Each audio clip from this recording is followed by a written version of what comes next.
Tem dias que a vida decide virar tudo de cabeça para baixo sem avisar, sem cerimônia, sem tempo para respirar. E é exatamente nesses momentos que a gente descobre quem realmente é, o que carrega dentro do peito, e o quanto as escolhas que parecem pequenas podem ecoar por anos, décadas, gerações inteiras.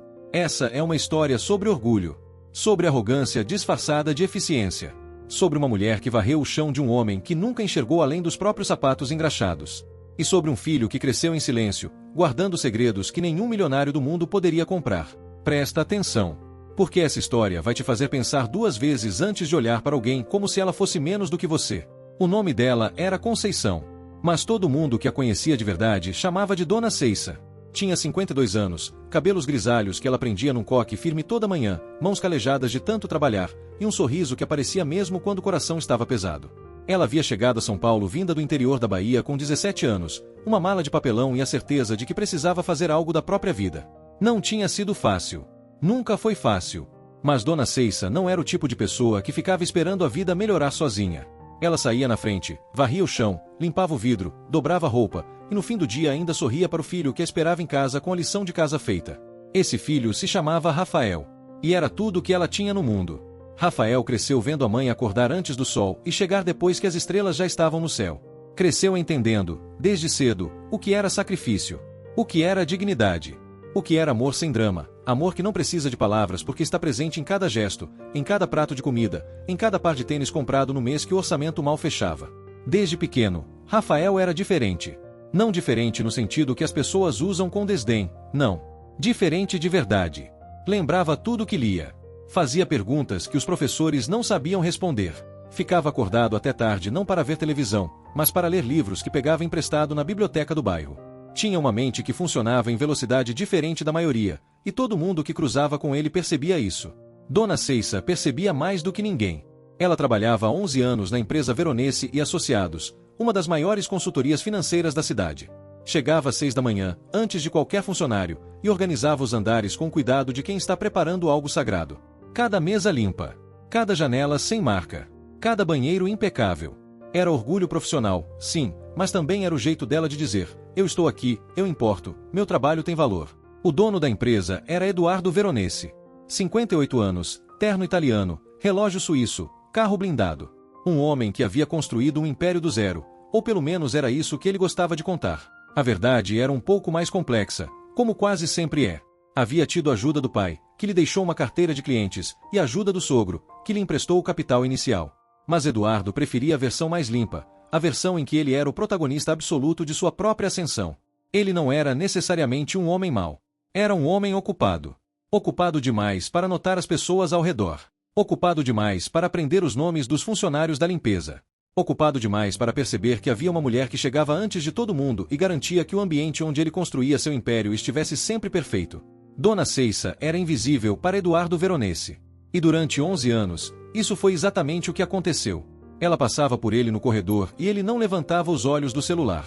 Ela limpava a sala dele enquanto ele estava em reunião e ele jamais disse obrigado. Não porque fosse deliberadamente cruel. Simplesmente porque ela não existia no campo de visão dele. Era parte do cenário, como a planta no canto da sala ou o quadro na parede. Mas os anos foram passando, e Rafael foi crescendo. Com a ajuda de uma bolsa do governo e muita dedicação, Rafael entrou na Universidade Federal para estudar engenharia. Dona Ceissa chorou na porta da faculdade no dia da matrícula. Chorou de um jeito que misturava orgulho e alívio e medo e gratidão tudo junto, um choro que quem nunca batalhou com unhas e dentes por algo não consegue entender completamente. Rafael não decepcionou. Formou-se em primeiro lugar. Fez mestrado. Conseguiu uma bolsa para doutorado no exterior, passou 2 anos em Lisboa e mais 2 em Chicago. Voltou ao Brasil com uma bagagem de conhecimento que poucos profissionais do país tinham, com artigos publicados em revistas internacionais, com uma rede de contatos construída aos poucos, com paciência e competência. E nunca, em nenhum momento, esqueceu a mãe. Ligava toda semana. Mandava dinheiro todo mês assim que começou a trabalhar. Visitava sempre que podia. Sentava na mesa pequena da cozinha do apartamento onde ela morava, comia o feijão que ela fazia do jeito que ele gostava, e conversavam por horas. Ele contava do mundo lá fora. Ela contava do dia a dia. E os dois riam juntos de um jeito que só pessoas que se amam de verdade conseguem rir. Dona Ceissa não contava para o filho os detalhes do trabalho. Não porque escondesse, mas porque havia aprendido a não se queixar das pequenas invisibilidades do cotidiano. Ela tinha seu orgulho intacto. Tinha sua paz. E enquanto o salário chegava e as contas fechavam, ela seguia em frente. Foi no mês de julho, um julho frio e cinza como os que São Paulo sabe fazer, que tudo mudou. A empresa Veronese e Associados havia contratado uma nova diretora de operações. Uma mulher de fora, com metodologias importadas, planilhas de eficiência e a missão declarada de cortar custos em 30% sem prejudicar a produtividade. Nos bastidores, todo mundo sabia o que isso significava. Demissões. Muitas demissões. A nova diretora se chamava Patrícia Lemos. Era competente, sem dúvida. Mas tinha o tipo de competência que às vezes esquece que há pessoas dentro dos números. O tipo que olha para uma planilha e vê oportunidades de corte onde deveriam estar rostos, histórias, famílias. Numa reunião fechada com Eduardo Veronese, Patrícia apresentou seu relatório. Entre as propostas, estava a terceirização completa do serviço de limpeza. A empresa contrataria uma prestadora de serviços, pagaria menos e dispensaria as funcionárias fixas. Economia significativa. Solução aparentemente simples. Eduardo aprovou sem pestanejar.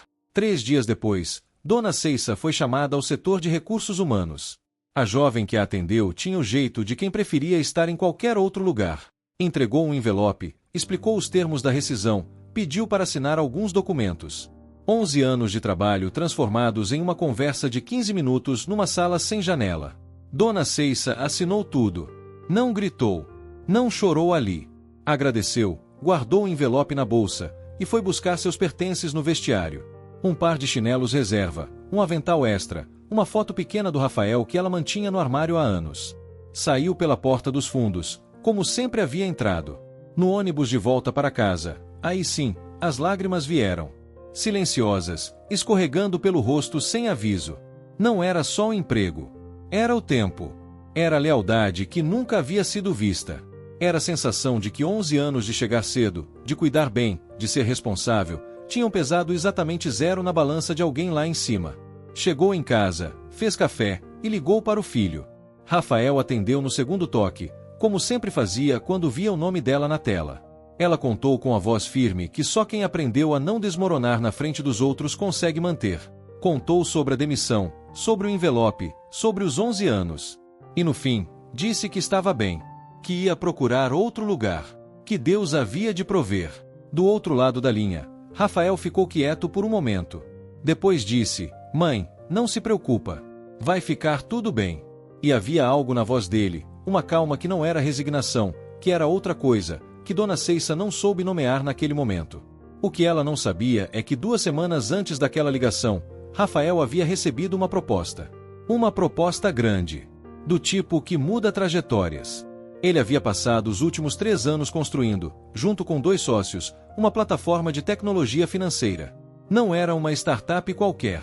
Era uma solução que os bancos grandes estavam de olho, que os fundos de investimento estavam monitorando, que especialistas do mercado estavam chamando de revolucionária com uma seriedade rara. A empresa se chamava Nexum, e havia acabado de fechar uma rodada de investimentos que a avaliava em números que Dona Ceissa nunca havia visto num único lugar na vida. Mas havia mais. Havia um detalhe que Rafael havia guardado para o momento certo. A Nexum havia sido procurada por 3 grandes empresas para uma parceria estratégica. Uma delas era um banco. A outra era uma gestora de patrimônio. A terceira era a Veronese e Associados. Sim, a mesma empresa que havia demitido a mãe de Rafael.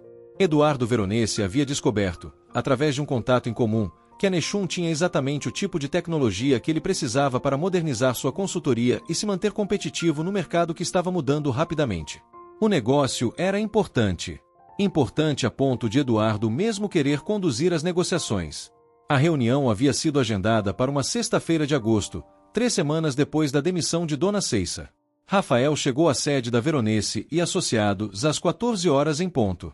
Terno discreto, pasta de couro, um ar tranquilo que as pessoas que o conheciam bem sabiam que era genuíno e não postura. Ele não havia combinado nada com a mãe. Não havia contado sobre a reunião. Não por malícia, mas porque queria ver como as coisas se desenvolveriam naturalmente. A recepcionista o anunciou. Ele foi conduzido ao andar executivo, para a sala de reuniões principal, a mesma com vista para a cidade, a mesma que Dona Ceissa havia limpado centenas de vezes ao longo de 11 anos. Eduardo Veronese entrou 2 minutos depois, com Patrícia Lemos ao lado e 2 assessores atrás. Era o tipo de entrada que as pessoas que gostam de poder fazem questão de praticar. Mão estendida, sorriso calculado, voz grave com volume ligeiramente acima do necessário. Prazer, Eduardo Veronese. Ouvi muito sobre Anexum. Impressionante o que vocês construíram. Rafael apertou a mão com firmeza. Obrigado. Rafael Conceição. Eduardo repetiu o nome mentalmente enquanto acomodava na cadeira. Conceição. Havia algo naquilo que puxou uma memória vaga, mas ele não conseguiu alcançá-la. Deixou passar. A reunião começou. Rafael apresentou a plataforma com precisão cirúrgica. Cada dado no lugar certo. Cada resposta chegando antes que a pergunta terminasse. Eduardo estava visivelmente impressionado, o que para um homem do perfil dele era raro o suficiente para ser notado pelos assessores que conheciam seus microgestos. No intervalo, enquanto o café era servido, Eduardo tentou estabelecer o tipo de conversa paralela que os homens de negócio usam para criar proximidade. Onde você estudou? Como surgiu a ideia? Família de onde? Rafael respondeu tudo com naturalidade. Engenharia Federal, mestrado, doutorado, Chicago. A ideia surgiu de um problema real que identifiquei durante o doutorado. E a família? Eduardo perguntou, com aquele tom que finge interesse, mas está na verdade apenas preenchendo o silêncio. Minha mãe é de Salvador originalmente. Veio para São Paulo jovem. Trabalhou a vida toda por mim. Sou filho único. Eduardo assentiu com o tipo de atenção que não é atenção. Depois perguntou o nome dela, talvez como reflexo social automático. Conceição. Mas todo mundo chama de Dona Ceissa. O silêncio que se instalou naquele momento não foi um silêncio comum. Foi o tipo de silêncio que acontece quando o cérebro de alguém está trabalhando em velocidade máxima para conectar pontos que deveriam ter sido conectados muito antes. Eduardo Veronese olhou para Rafael. Olhou de verdade, talvez pela primeira vez desde que ele havia entrado naquela sala. Aqueles olhos. Aquela estrutura do rosto. Aquele sobrenome. Sua mãe. Ela trabalhava aqui? Sim. Por 11 anos. Até 3 semanas atrás. O silêncio voltou, mais pesado desta vez. Patrícia Lemos, sentada ao lado de Eduardo, percebeu a mudança na atmosfera, mas não entendeu de imediato o que estava acontecendo. Os assessores trocaram um olhar rápido. Eduardo estava congelado. Não era figura de linguagem. Era literalmente um homem paralisado diante da colisão de dois mundos que ele havia tratado como completamente separados. O mundo de baixo, onde as pessoas limpavam o chão, e o mundo de cima, onde as decisões eram tomadas. Ele havia vivido a vida inteira acreditando que esses mundos não se tocavam, que havia uma ordem natural das coisas. E ali estava, sentado à mesma mesa, aquele filho. Rafael deixou o silêncio existir. Não havia pressa. Havia esperado por esse momento sem nem saber que estava esperando. Depois, com a mesma calma de sempre, abriu a pasta e retomou a apresentação. Posso continuar? Eduardo piscou. Sim, claro. Mas nada era claro. Nada era simples. E os dois sabiam disso, mesmo que apenas um deles estivesse processando em tempo real. A reunião terminou sem uma decisão. Eduardo pediu prazo para avaliar internamente. Rafael concordou, deu os contatos, apertou as mãos e saiu. No elevador, sozinho, finalmente deixou um sorriso aparecer. Pequeno, discreto, do tipo que guarda mais do que mostra. Naquela noite, Eduardo Veronese ficou acordado até tarde. Sentado no escritório da casa, com um copo de uísque que esqueceu de beber, passando mentalmente por 11 anos de manhãs no escritório. Tentando lembrar rostos. Tentando lembrar se havia alguma vez, uma única vez sequer, olhado para aquela mulher como alguém que importava. Não conseguiu lembrar de nenhum momento assim. E isso o perturbou de um jeito que os números da planilha de Patrícia nunca haveriam de perturbá-lo. 2 dias depois, Rafael recebeu uma ligação. Era Eduardo. A voz estava diferente. Menos performática. Mais humana. Preciso conversar com você. Não sobre negócios. Pessoalmente, se possível. Eles se encontraram num café neutro, longe dos escritórios. Eduardo chegou sem assessores. Sem terno. Jeans, camisa aberta, o relógio suíço ainda no pulso, mas de alguma forma parecendo fora de lugar desta vez. Eu não sabia, ele começou, e depois parou. Não era a frase certa. Tentou outra. Eu devia saber. Devia ter notado. 11 anos. Rafael escutou. Não é desculpa, Eduardo continuou. Eu sei que não é. Mas quero que você entenda que eu nunca, eu nunca fui deliberadamente cruel. Eu simplesmente não via. E perceber que não via é pior, de certo modo, do que se tivesse sido intencional. Porque significa que eu tratei pessoas como se não existissem sem nem ao menos decidir fazer isso. Rafael ainda escutava. Eu gostaria de pedir desculpas à sua mãe. Pessoalmente. Se ela aceitar. Aí Rafael falou pela primeira vez desde que sentaram. Disse que não era ele quem precisava aceitar ou recusar. Que era a mãe dele. E que ele ia perguntar a ela. Contou tudo para Dona Ceissa naquela tarde. Ela ficou quieta por um tempo longo. Rafael esperou, conhecendo o ritmo dela. Então ela disse, meu filho, eu nunca guardei raiva daquele homem. Raiva cansa. Eu já tinha cansaço demais de outras coisas. Mas se ele quer pedir desculpa de verdade, não por causa de negócio, não por causa de você, mas porque percebeu que errou com uma pessoa, aí eu aceito. Porque aceitar também faz bem para mim, não só para ele. O encontro aconteceu numa tarde de sábado. Eduardo foi até a casa de Dona Ceissa, um apartamento pequeno no Ipiranga, e ficou na porta por um instante antes de tocar a campainha, olhando para o lugar onde aquela mulher havia construído um lar inteiro com o trabalho das próprias mãos. Ela abriu a porta com o avental ainda amarrado, cheiro de bolo de fubá saindo da cozinha. Eduardo Veronese engoliu a garganta. Dona Conceição, eu vim pedir desculpa. Por 11 anos de invisibilidade. Por ter tomado seu trabalho como garantido sem nunca ter te visto como a pessoa que você é. Ela olhou por um longo momento. Depois fez um gesto com a cabeça, indicando a sala. Entra. O bolo tá quase pronto. E havia naquele gesto toda a grandeza que o dinheiro não compra. A generosidade de quem não precisa humilhar para se sentir digno. A sabedoria de quem sabe que perdoar é um ato de força, não de fraqueza. Eles conversaram por quase 2 horas. Rafael estava presente, quieto na maior parte do tempo, deixando que o encontro fosse entre os dois. Eduardo perguntou sobre a vida dela. De verdade, desta vez. Perguntou sobre Salvador, sobre a chegada a São Paulo, sobre como havia criado Rafael sozinha. E escutou. De verdade. Dona Ceissa falou com a mesma naturalidade com que fazia tudo. Sem drama, sem amargura, com aquela leveza de quem processou muito na vida e chegou do outro lado com o coração ainda aberto. Quando Eduardo foi embora, apertou a mão dela com as 2 mãos e disse que lamentava. Que havia aprendido algo naqueles dias que nenhuma reunião de negócio jamais havia lhe ensinado. Ela assentiu. E desejou boa sorte. Na semana seguinte, a Nechum e a Veronese e associados anunciaram uma parceria estratégica. A imprensa especializada cobriu como negócio do mês no setor financeiro. Nenhum dos artigos mencionou o que havia acontecido nos bastidores. Nenhum sabia.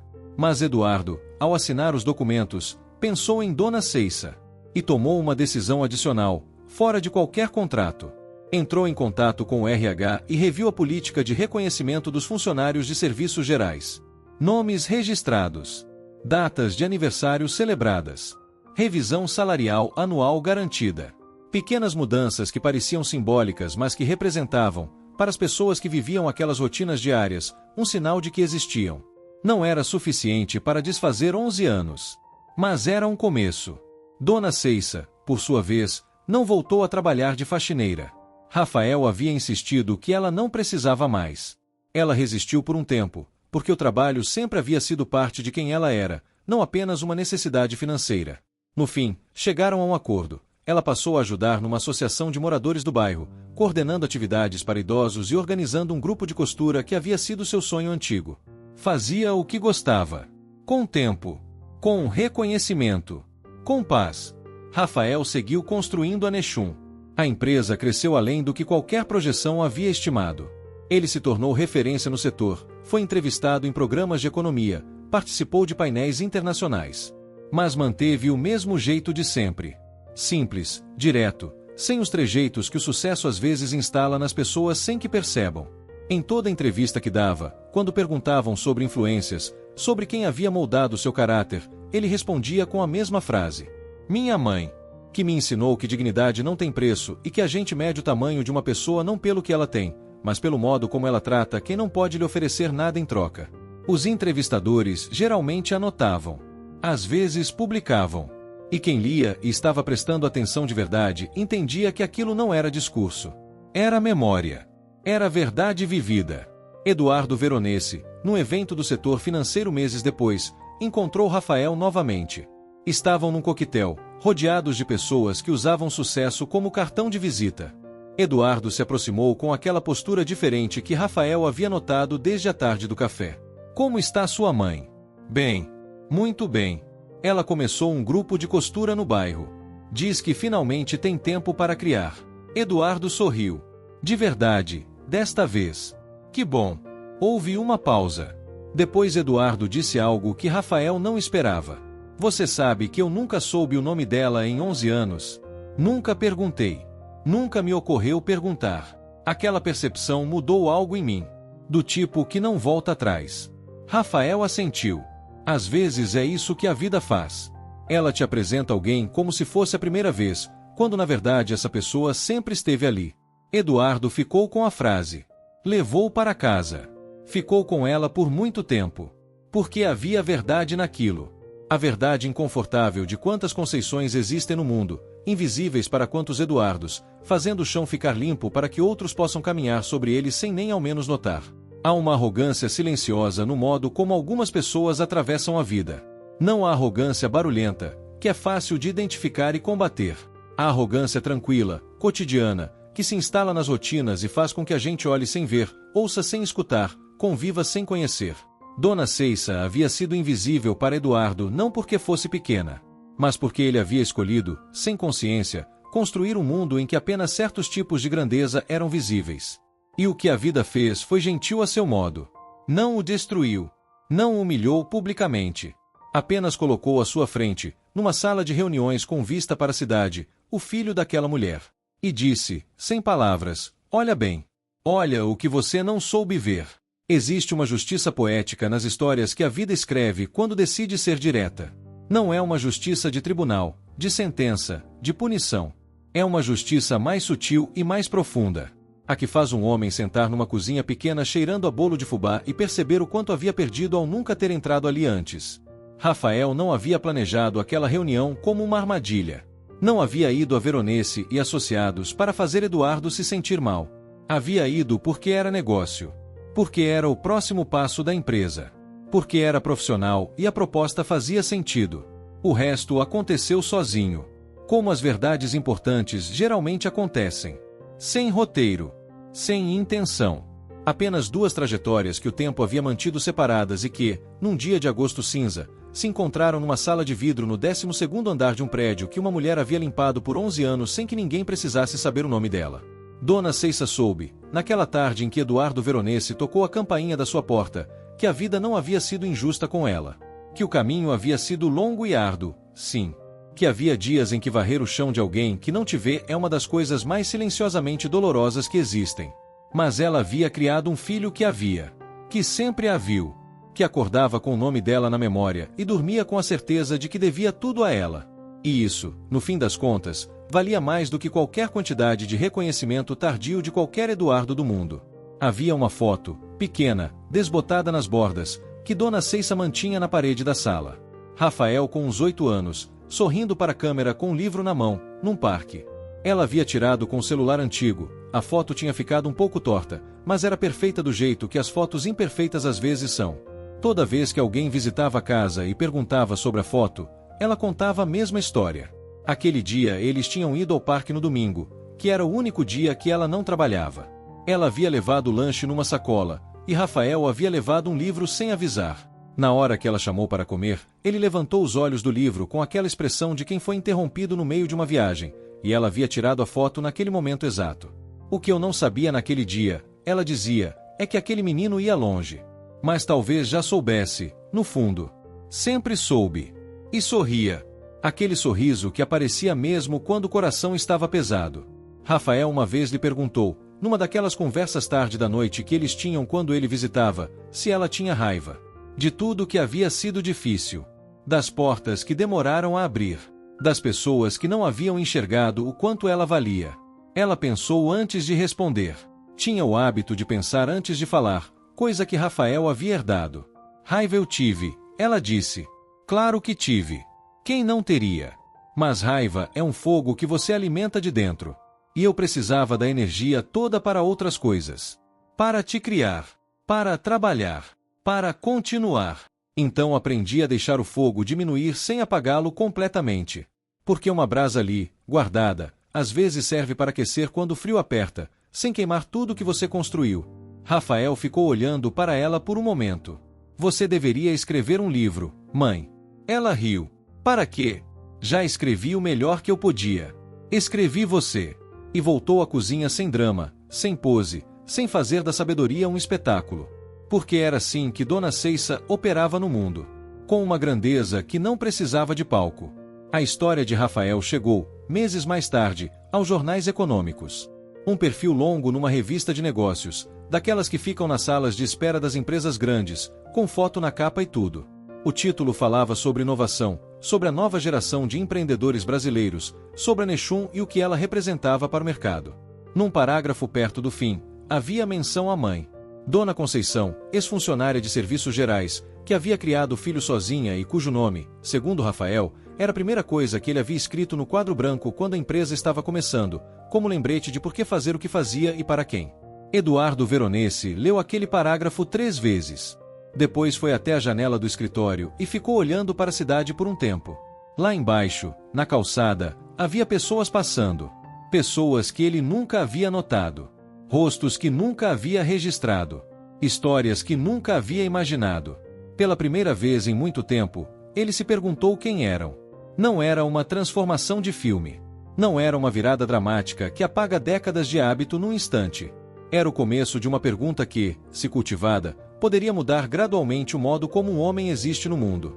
E às vezes é disso que se trata. Não de grandes reviravoltas cinematográficas, mas de uma pergunta pequena que nasce num momento inesperado, numa sala de reuniões, numa xícara de café, diante do filho de uma mulher que varreu seu chão por 11 anos. Uma pergunta que diz: quem são as pessoas que eu não estou vendo? Dona Ceissa, naquela mesma semana, estava no grupo de costura quando uma das mulheres mais jovens do grupo, uma menina de 20 e poucos anos que trabalhava em 2 casas de família para pagar a faculdade, perguntou como ela havia conseguido criar um filho assim. Com aqueles valores. Com aquela clareza. Dona Ceissa parou a agulha por um instante. Eu nunca escondi a realidade dele. Desde pequeno ele sabia que a vida tinha peso. Que as coisas não chegam sem esforço. Mas eu também nunca deixei o peso virar desculpa. Nunca disse que a gente não podia porque a vida não havia sido fácil. Eu disse que a gente podia porque a gente estava disposto a fazer o necessário. A menina anotou no caderninho que carregava na bolsa.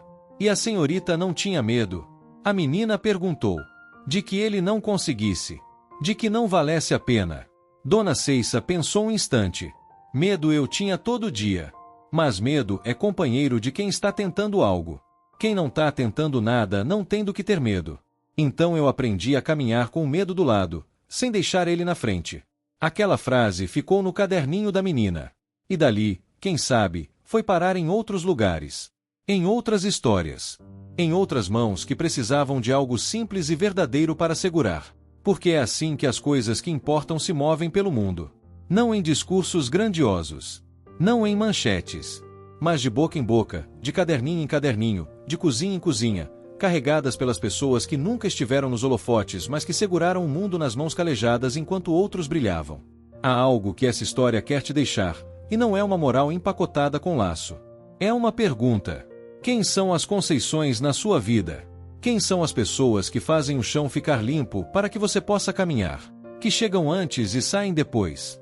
Que estão ali, todos os dias, cumprindo com cuidado e responsabilidade um trabalho que o mundo ainda não aprendeu a ver com os olhos certos. Você sabe o nome delas. Às vezes a transformação mais importante que podemos fazer não é nos nossos grandes projetos, não é nas nossas ambições, não é nos nossos planos de 5 anos. É naquele momento cotidiano em que olhamos para alguém que o mundo tornou invisível, e escolhemos ver. É no obrigado que dizemos sem pressa. No nome que aprendemos e repetimos. No sorriso que oferecemos não como cortesia performática, mas como reconhecimento genuíno de que ali na nossa frente existe um ser humano inteiro, com história, com sonhos, com um filho que talvez um dia mude o mundo. Eduardo Veronese aprendeu isso tarde demais para mudar 11 anos. Mas cedo o suficiente para mudar o que vinha a seguir. E Dona Ceissa, que nunca precisou de reconhecimento para manter a dignidade intacta, aceitou o pedido de desculpas com a generosidade de quem sabe que o perdão não apaga o passado, mas abre o futuro. E Rafael? Rafael segue. Constrói. Lidera. E todo início de mês, sem falta, liga para a mãe. E eles conversam por horas, como sempre conversaram, como sempre vão conversar. Às vezes ela conta do grupo de costura. Às vezes ele conta dos desafios da empresa. E às vezes ficam em silêncio, o tipo de silêncio confortável que só existe entre pessoas que se amam de um jeito que não precisa de palavras para se confirmar. E ele pergunta: "Tá bem, mãe?" E ela diz: "Tô bem, meu filho." Muito bem. E é verdade. Você está assistindo Entre Linhas Emocionais, onde as histórias que importam encontram as palavras certas. Se essa história tocou algo em você, compartilha com alguém que precisa ouvir. E nos conta nos comentários: você já teve alguém assim na sua vida? Alguém que foi invisível para o mundo, mas que foi absolutamente essencial para quem você se tornou? A gente se vê na próxima história.